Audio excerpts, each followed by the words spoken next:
Hello everyone welcome back to our channel DSA Telugu zone. ఈరోజు మనము చాలా ఫేమస్ ప్రాబ్లమ్ని సాల్వ్ చేద్దాం. That is best time to buy and cell stock. ఇది చాలా ప్రోడక్ట్ బేస్డ్ కంపెనీస్లో ఫ్రీక్వెంట్గా అడిగే question. So let's get started. First problem statement చూస్తే మనకు ఒక అరే ప్రైజెస్ ఇస్తారు. ఇందులో ప్రైజెస్ ఆఫ్ ఐ అంటే ఏంటంటే డే ఐ రోజు స్టాక్ ప్రైస్. మన టాస్క్ ఏంటి అంటే ఒక డేలో బై చేసి వేరే డేలో సెల్ చేసి మాక్సిమం ప్రాఫిట్ ని పొందాలి. బై అనేది ముందు జరగాలి, సెల్ అనేది తర్వాత జరగాలి. ఇఫ్ మనకు ప్రాఫిట్ అనేది పాసిబుల్ అవ్వలేదు అంటే ఆ సిచ్యువేషన్ లో మీరు రిటర్న్ 0 అనేది చేయొచ్చు. ఇక్కడ సో ఫస్ట్ ఎగ్జాంపుల్ తీసుకుందాము. ఇక్కడ ప్రైజెస్ ఇచ్చారు 7, 1, 5, 3, 6, 4 అని. అంటే డే 1 రోజు స్టాక్ ప్రైస్ 7 ఉంది, డే 2 రోజు స్టాక్ ప్రైస్ 1 ఉంది, డే 3 రోజు స్టాక్ ప్రైస్ 5 ఉంది అండ్ సో ఆన్. ఇక్కడ మీరు గనక చూస్తే డే 2 రోజు 1 ఉంది స్టాక్ ప్రైస్, అంటే మనము ఆ రోజు తీసుకోవచ్చు. అంటే బై అనేది డే 2 రోజు చేసుకుందాము, సెకండ్ డే రోజు. సో దట్ మనకు స్టాక్ ప్రైస్ ఎంత ఉంది, 1 ఉంది. అండ్ నెక్స్ట్ ఇక్కడ ఈ డే 2 తర్వాత నుండి చూస్తే డే 5th రోజు మనకు 6 ఉంది స్టాక్ ప్రైస్. ఇప్పుడు 6 - 1 చేస్తే మనకు 5 వస్తుంది, which is the maximum profit. అంటే మనము ఏ రోజు అయితే తక్కువ ఉంటే ఆ రోజు మనం స్టాక్ ని కొనాలి, ఏ రోజు అయితే ఎక్కువ స్టాక్ ప్రైస్ ఉంటే ఆ రోజు మనం అమ్మాలి. సో దట్ మనకు ఎక్కువ ప్రాఫిట్ వస్తుంది. మీరు అడగొచ్చు, మరి ఇక్కడ 6 కంటే ఇక్కడ 7 పెద్ద ఉంది కదా, నేను ఎందుకు 7 తీసుకోలేదు, ఎందుకు 6 తీసుకున్నారు అని. ఎస్, బికాజ్ ఏంటంటే ఎప్పుడు కానీ బై అనేది ముందు జరగాలి, ఆ తర్వాతనే మనము స్టాక్స్ ని అమ్మాలి కాబట్టి, సెల్ చేయాలి కాబట్టి. సో అందుకే నేను సెకండ్ డే రోజు బై చేసిన కాబట్టి స్టాక్స్ ని నేను వెనక్కి వెళ్ళి చూడట్లేదు, ఓన్లీ ముందు అప్కమింగ్ డేస్ లో సెల్ చేయడానికి మాత్రమే చూస్తాను. నాకు 5th డే రోజు ప్రైస్ ఎక్కువ ఉంది కాబట్టి నేను ఆ రోజు సెల్ చేశాను. సో దట్ నాకు మాక్సిమం ప్రాఫిట్ ఎంత 5 వచ్చింది. ఈ వీడియోలో మనం brute force approach and optimised approach ని స్టెప్ బై స్టెప్ గా చూద్దాము, డ్రై రన్ చేస్తూ. So first brute force approach చూద్దాము. బ్రూట్ ఫోర్స్ అప్రోచ్ లో మనకు వచ్చే బేసిక్ ఐడియా ఏంటంటే మనము ఎవ్రీ పేర్ ఆఫ్ డేస్ ని చెక్ చేస్తాము. అంటే ఒక day by and another day cell. ఇట్లా పేర్ ఆఫ్ డేస్ ని చెక్ చేస్తున్నప్పుడు మనము మాక్సిమం ప్రాఫిట్ ని క్యాలిక్యులేట్ చేస్తాం. అది ఎలా అనంటే ఇప్పుడు మనము డే 1 రోజు స్టాక్ ప్రైస్ 7 ఉంది, అంటే మనకు రిమైనింగ్ ఆప్షన్స్ 1, 5, 3, 6. ఇందులో ఏదైనా ఒక రోజు మనము సెల్ చేయొచ్చు. సో దట్ మనకు ప్రాఫిట్ అనేది ఎక్కువ రావాలి. ఇక్కడ బై అనేది 7, అంటే మనం 7 పెట్టి కొన్నాము, ఇది సెల్ చేయడానికి ఏదైనా ఒక ఆప్షన్. మనకు జనరల్ గా ప్రాఫిట్ అనేది ఎట్లా ఉంటుంది అని అంటే selling price minus buying price ఉండాలి. సో ఇప్పుడు ఇక్కడ మీరు కనుక చూస్తే సెల్లింగ్ ప్రైస్ 1 - 7, మళ్ళీ 5 - 7, 3 - 7, 6 - 7, 4 - 7. ఇవన్నీ మనకు నెగటివ్స్ లోనే ఉంది. ఎవరు కానీ ప్రాఫిట్ ని నెగిటివ్ లో ఎక్స్పెక్ట్ చేయరు కదా. సో అందుకే మనము ఇది తీసుకోవట్లేదు. సో నెక్స్ట్ డే 2 కి మూవ్ అవుదాం. డే 2 రోజు మనకు స్టాక్ ప్రైస్ వచ్చేసి 1 ఉంది అండ్ మనకు సెల్ చేయడానికి ఆప్షన్స్ ఏమున్నాయి, 5, 3, 6, 4 ఉన్నాయి. ఇప్పుడు మనం చూస్తే 5 - 1, 3 - 1, 6 - 1, 4 - 1. ఇక్కడ మీరు కనుక చూస్తే 6 - 1 అంటే ఎంత, 5 కదా. సో ఇప్పటి వరకు వచ్చిన దాంట్లో 5 అనేది మాక్సిమం ప్రాఫిట్ ఉంది. సో నెక్స్ట్ 5th చూద్దాం. డే 3 రోజు మనకు స్టాక్ ప్రైస్ వచ్చేసి 5 ఉంది అండ్ ఆప్షన్స్ వచ్చేసి 3, 6, 4 ఉన్నాయి. అండ్ నెక్స్ట్ ఇప్పుడు ప్రాఫిట్ ఎట్లా క్యాలిక్యులేట్ చేస్తాం, 3 - 5, 6 - 5, 4 - 5. ఇందులో చూస్తే అన్ని వాల్యూస్ మనం సబ్ట్రాక్ట్ చేసినాక 5 కంటే లెస్ ఉంటుంది కదా. ఎస్, సో అందుకే మనం నెక్స్ట్ ప్రొసీడ్ అవుదాం. అండ్ నెక్స్ట్ డే 4 రోజు. డే 4 రోజు మనకు స్టాక్ ప్రైస్ వచ్చేసి 3 ఉంది అండ్ మనకు ఆప్షన్ 6, 4 ఉంది.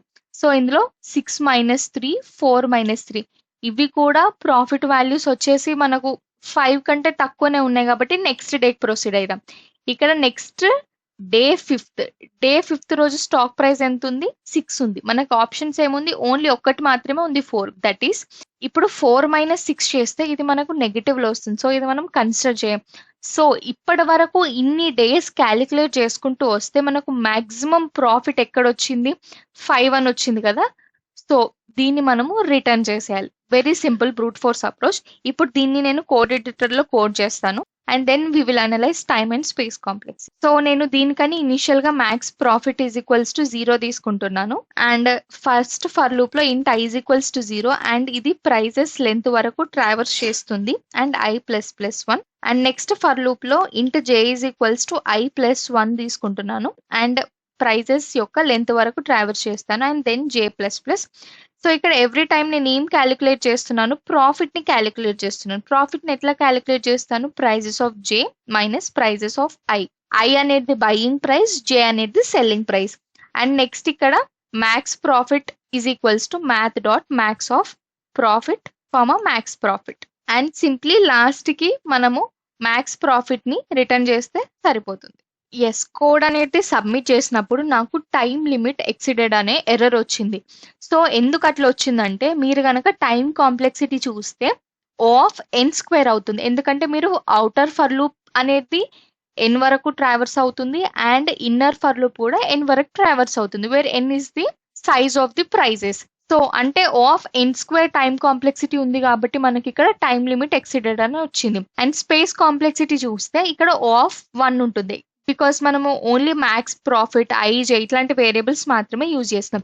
సో ఇప్పుడు నెక్స్ట్ ఆప్టిమైజ్డ్ అప్రోచ్ చూద్దాము, అప్పుడు ఈ ప్రాబ్లం అనేది ఫుల్ గా సబ్మిట్ అయిపోతుంది. సో ఈ ఆప్టిమైజ్డ్ అప్రోచ్ లో మన కీ ఐడియా ఏంటంటే, ఒకటేసారి అరేని ట్రావర్స్ చేస్తాము and till now minimum price ని ట్రాక్ చేసుకోవాలి. అంటే ట్రావర్స్ చేస్తున్నప్పుడే మనము మినిమం ప్రైస్ ని ట్రాక్ చేసుకోవాలి అండ్ ఎవ్రీ డే ట్రావర్స్ అవుతున్నప్పుడు profit is equals to current price minus minimum price చేయాలి.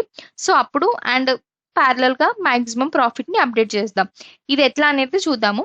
సో ఇప్పుడు మనము డే 1 ఇనిషియల్ గా దీన్ని మినిమం అని అనుకుందాము. డే 1 మినిమం వచ్చేసి మనకు 7 అని తీసుకుందాము. సో 7 అని తీసుకున్నప్పుడు ప్రాఫిట్ అనేది 7 మైనస్ 7 ఈజ్ ఈక్వల్స్ టు 0 వస్తుంది. అండ్ నెక్స్ట్ డే 2 ని చూద్దాం. డే 2 రోజు మినిమం అనేది ఎట్లా క్యాలిక్యులేట్ చేస్తామంటే, సారీ 7,1 లాగా తీసుకుంటాం. ఈ రెండిట్లలో ఏంటి మినిమం 1 కాబట్టి 1. సో అప్పుడు మనకు ప్రాఫిట్ ఎంత వస్తుంది, కరెంట్ డే ఎంత 1 మైనస్ 1 ఈజ్ ఈక్వల్స్ టు 0నే వస్తుంది. అండ్ నెక్స్ట్ డే 3 తీసుకుందాము.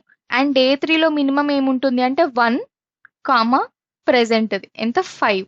సో అప్పుడు ఆబ్వియస్లీ 1 వస్తుంది. అండ్ ఇక్కడ ప్రాఫిట్ చూద్దాం. ఇప్పుడు ప్రాఫిట్ ఈ రోజు ప్రైస్ ఎంత ఉంది, కరెంట్ డే రోజు 5 ఉంది. 5 మైనస్ మినిమం ఎంత 1 కాబట్టి 4. అండ్ నెక్స్ట్ డే 4 చూద్దాం. డే 4 రోజు మినిమం ని ఆల్రెడీ ట్రాక్ చేసి పెట్టుకున్నాము. సో అప్పుడు దేనికి జరుగుతుంది అంటే 1,3కి జరుగుతుంది అండ్ మినిమం ఆబ్వియస్లీ 1 ఉంటుంది. సో ఇప్పుడు ప్రాఫిట్ క్యాలిక్యులేట్ చేస్తే ఆ రోజు ప్రైస్ ఎంత ఉంది, సో 3 అండ్ మినిమం వచ్చేసి 2 ఉంది. అండ్ నెక్స్ట్ డే 5 రోజు చూద్దాము. డే 5 రోజు మినిమం వచ్చేసి 1,6 అండ్ ప్రాఫిట్ చూద్దాం. ఇప్పుడు ఇక్కడ ఆ రోజు ప్రైస్ ఎంత 6 minus 1 is equals to 5. And day 6 రోజు చూద్దాం. 6 రోజు మినిమం ఎలా ఉంటుంది 1,4, ఇందులో మినిమం 1. సో ప్రాఫిట్ ఎంత ఉంటుంది 4 మైనస్ 1 3. సో ఇప్పుడు ఇవన్నిటిలో గనక మనం చూస్తే డే 5th రోజు గనక మీరు సెల్ చేస్తే ఎక్కువ ప్రాఫిట్ ఉంటుంది. అండ్ ఏ రోజు బై చేస్తున్నారు, ఇక్కడ మినిమం ఎంత 1 అనేది ఏ రోజు ఉంది, ఇక్కడ 2 ఉంది కదా ఇండెక్స్. డే 2nd రోజు. సో 2nd రోజు మీరు బై చేసి 5th రోజు గనక మీరు సెల్ చేస్తే మీకు మాక్సిమం ప్రాఫిట్ వస్తుంది. సో ఇదంతా ఓన్లీ వన్స్ అరేని మనము ట్రావర్స్ చేస్తూ మినిమం ని ఫైండ్ చేస్తున్నాం and at the same time profit ని క్యాలిక్యులేట్ చేస్తున్నాం. ఇక్కడ ప్రాఫిట్ ని ఎట్లా క్యాలిక్యులేట్ చేస్తున్నాం, కరెంట్ డే యొక్క ప్రైస్ మైనస్ మినిమం, అంటే ప్రీవియస్ కి ఎంత మినిమం ఉంది అని. సో ఇట్లా చేస్తే మనకు మాక్సిమం ప్రాఫిట్ వస్తుంది కదా. ఎస్, సో ఇప్పుడు ఇదే కోడ్ ఎడిటర్ లో చేద్దాము. సో ఇనిషియల్ గా నేను మినిమం ప్రైస్ వచ్చేసి సమ్ ఇంటీజర్ మిన్ వాల్యూ తీసుకుంటున్నాను అండ్ నెక్స్ట్ ఇనిషియల్ గా ప్రాఫిట్ వచ్చేసి కూడా నేను 0 తీసుకుంటున్నాను. అండ్ నౌ ఇప్పుడు మనము ప్రైజెస్ అరేలోకి ట్రావర్స్ చేస్తున్నాము. సో ఇప్పుడు మనం ఏం చేస్తాము అని అంటే, ఫస్ట్ మిన్ ప్రైస్ ని చేద్దాం. మిన్ ప్రైస్ చేయడానికి మ్యాథ్ డాట్ మిన్ అనే మెథడ్ ని యూజ్ చేద్దాము. మిన్ ప్రైస్ అండ్ ఆ రోజు ఆ రోజు price. And next max profit కూడా మనము మ్యాథ్ డాట్ మ్యాక్స్ అనే మెథడ్ ని యూజ్ చేద్దాము. అండ్ ఇది కూడా max profit price minus min price. And last కి మ్యాక్స్ ప్రాఫిట్ ని కనుక మనము రిటర్న్ చేస్తే సరిపోతుంది. సారీ, ఒక చిన్న మిస్టేక్, ఇక్కడ మనము మ్యాక్స్ తీసుకోవాలి, మిన్ది కాదు. సో ఇప్పుడు దీన్ని సబ్మిట్ చేస్తున్నాను. సో కోడ్ అనేది సబ్మిట్ అయిపోయింది. ఇప్పుడు దీని యొక్క టైం కాంప్లెక్సిటీ చూస్తే ఓన్లీ 1 టైమ్ మనము ట్రావెర్స్ చేస్తున్నాం కాబట్టి O ఆఫ్ n అవుతుంది. Time complexity and space complexity వచ్చేసి O ఆఫ్ 1 అవుతుంది. So that's all for this today's video. If you like this explanation, please like, share and subscribe to our channel DSA Telugu Zone. Thank you for watching.